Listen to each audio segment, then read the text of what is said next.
मैदान पर घमासान हो गया। रोहित और विराट ने अंपायर की क्लास लगा दी और बेचारे कीवी लोग ने मैदान छोड़कर भाग गए।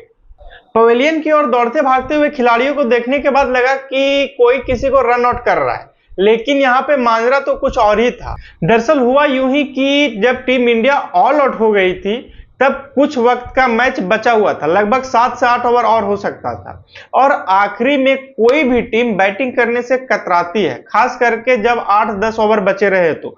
इतना ही में कीवी खिलाड़ियों को लगा कि कहीं अब हमें इंडिया के सामने आखिरी में 8-10 ओवर खेलने के लिए मैदान पर उतरना ना पड़ जाए, और उसी वक्त कहीं हमारे 2-3 विकेट अगर गिर गई, क्योंकि इंडियन बॉलर अटैक आखिरी में जब 8-10 ओवर बचे रहते हैं तो काफी ज्यादा डेंजर दिखते हैं, और अगर 2-3 विकेट गिर गई तो इंडिया हमें अगला दिन और आखिरी दिन छोड़ेगी नहीं। पहले ओवर की मात्र 4 गेंद फेंकी गई। उसी 4 गेंद में न्यूजीलैंड के बल्लेबाजों का हवा टाइट हो गया, बॉल हवा में स्विंग करना शुरू कर दी। उसी बीच एक बॉल पैड में जाकर लगी और एलबीडब्ल्यू की अपील हुई, और उसके बाद कीवी के प्लेयर और बोले तो बैट्समैन अंपायर के पास जाकर पूछने लगे कि लाइट थोड़ी कम हो गई है, अब क्या खेलना है या भागे। कायदे से तो रूल यही कहता है कि बॉलर के कैप्टन से पूछा जाए कि क्या आप स्पिनर से बॉलिंग करवाएंगे, लेकिन यहाँ पे अंपायर ने उल्टा किया। अंपायर ने न्यूजीलैंड के बैट्समैन से पूछा कि आप लोगों को दिक्कत हो रही है खेलने में, तो उन लोग कहा हाँ। उसके बाद था क्या, न्यूजीलैंड के बल्लेबाज अपना बैट नीचे रखे और भागते हुए खड़े हुए, लगा कि भागो भाई, नहीं तो यहाँ विकेट बचने वाला नहीं है। और कीवी प्लेयर को जाते हुए देख रोहित और विराट आग बबूला हो गए। रोहित शर्मा अंपायर के पास गए और बोले एक क्या बदतमीजी है भाई, आखिरकार कीवी बैट्समैन भाग क्यों रहे, हमारे पास स्पिनर है, जड्डू है, आर अश्विन है, हम उन लोगों से बॉलिंग करवा लेते हैं, अभी स्पिन करवा लेते हैं।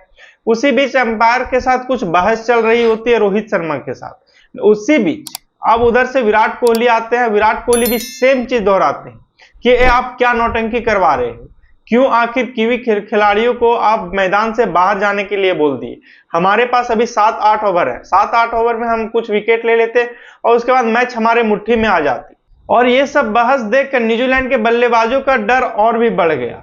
उसके बाद अंपायर का बिना डिसीजन सुने न्यूजीलैंड के बल्लेबाज मैदान छोड़कर भागने लगे, और इसी बीच कुछ और डिसीजन होता, लेकिन क्या ऊपर कुदरत का भी निजाम था कि अचानक बारिश शुरू हो गई। उसके बाद रोहित विराट भी कुछ नहीं बोले और मैदान से पवेलियन की ओर जाने लगे। अब आप ही लोग बताइए, क्या न्यूजीलैंड के बैट्समैन ये अच्छा किए, क्या अंपायर ने न्यूजीलैंड की तरफ फेवर में डिसीजन दे दिया, या फिर आप लोग क्या सोचते हैं, अगर यहाँ पे 7-8 ओवर होती तो न्यूजीलैंड का 2-3 विकेट गिरता या फिर नहीं गिरता?